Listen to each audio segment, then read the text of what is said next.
ತುಳುನಾಡಿನ ಕಾರಣಿಕ ಪುರುಷ ಕೊರಗಜ್ಜ ದೈವದ ಪವಾಡಗಳು ಆಗಾಗ ನಡೆಯುತ್ತಿರುತ್ತದೆ. ಇದೀಗ ಕೊರಗಜ್ಜ ತನ್ನ ಮಹಿಮೆಯನ್ನ ಮತ್ತೊಮ್ಮೆ ತೋರ್ಪಡಿಸುವ ಮೂಲಕ ಭಕ್ತರಲ್ಲಿ ಇನ್ನಷ್ಟು ಭಯ ಭಕ್ತಿ ಹೆಚ್ಚಿಸಿದ್ದಾರೆ. ಇಷ್ಟಕ್ಕೂ ಕೊರಗಜ್ಜನ ಸನ್ನಿಧಾನದಲ್ಲಿ ನಡೆದ ವಿಸ್ಮಯಕಾರಿ ಘಟನೆ ಯಾವುದು ಅನ್ನೋದನ್ನ ತೋರಿಸ್ತೀವಿ ನೋಡಿ. ಸ್ವಾಮಿ ತನಿಯ ನಿನ್ನನೆ ಅಭಯ, ಸ್ವಾಮಿ ತನಿಯ ನಿನ್ನನೆ ಅಭಯ. ತುಳುನಾಡಿನ ಕಾರಣಿಕ ಪುರುಷ ಕೊರಗಜ್ಜ ದೈವದ ಪವಾಡಗಳು ಆಗಾಗ ನಡೆಯುತ್ತಲೇ ಇರುತ್ತದೆ.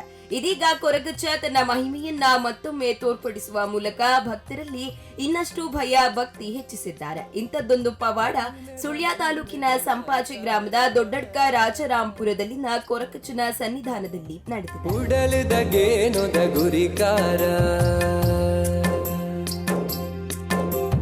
ಮಹಿಮೆದ ಮಣ್ಣದ ಮಾಯ್ಕಾರ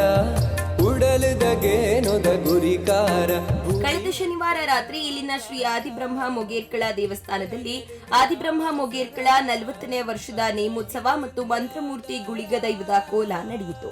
ಭಾನುವಾರ ಬೆಳಗ್ಗೆ ಕೊರಗಜ್ಜನ ನೇಮೋತ್ಸವವು ನಡೆಯಿತು. ಇದರಲ್ಲಿ 11 ಹರಕೆ ಕೋಲ ಹಾಗೂ 1 ಕಾಲಾವಧಿ ಕೋಲ ಇತ್ತು. ಹಾಗೇನೆ 12 ಅಗೇಲಿಗೂ ತಯಾರಿ ಮಾಡಿ 12 ದೈವದ ತಲೆಗೆ ಇಡುವ ಮಡಪಾಳಿಯನ್ನು ಹಾಗೂ ಇತರ ವಸ್ತುಗಳ ಜೋಡಣೆಯೂ ಮಾಡಲಾಗಿತ್ತು.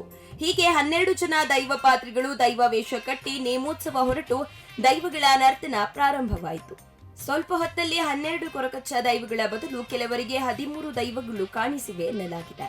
ಈ ದೈವದ ತಲೆಗೆ ಮಡಪಾಳೆ ಇರಲಿಲ್ಲ. ಮಡಪಾಳೆಯನ್ನು ದೈವ ಕೇಳಿತು ಎನ್ನಲಾಗಿದ್ದು ಮತ್ತೆ ಮಡಪಾಳೆ ತಯಾರಿ ಮಾಡಿ ದೈವಕ್ಕೆ ಕೊಡಲಾಯಿತು. ಹೀಗೆ ಮಡಪಾಳೆ ತಯಾರಿ ಮಾಡಿಕೊಟ್ಟ ನಂತರ ಆ ಕೊರಗಜ್ಜ ದೈವ ಕುಣಿದಿದೆ ಎಂಬ ಸುದ್ದಿ ಹರಡಿದೆ.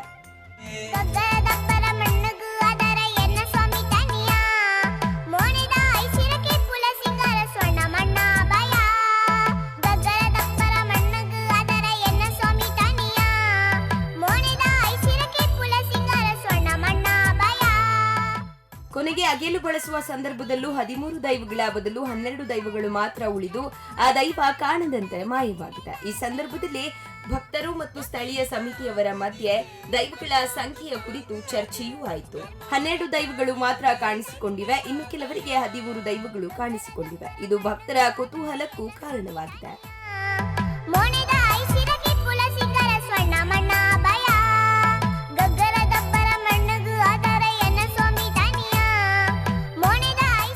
ಕೊರಗಜ್ಜನ ಕ್ಷೇತ್ರಕ್ಕೆ ಸುಮಾರು 40 ವರ್ಷಗಳ ಇತಿಹಾಸವಿದ್ದು ಇದು ಕಾರಣಿಕ ಕ್ಷೇತ್ರವಾಗಿದೆ.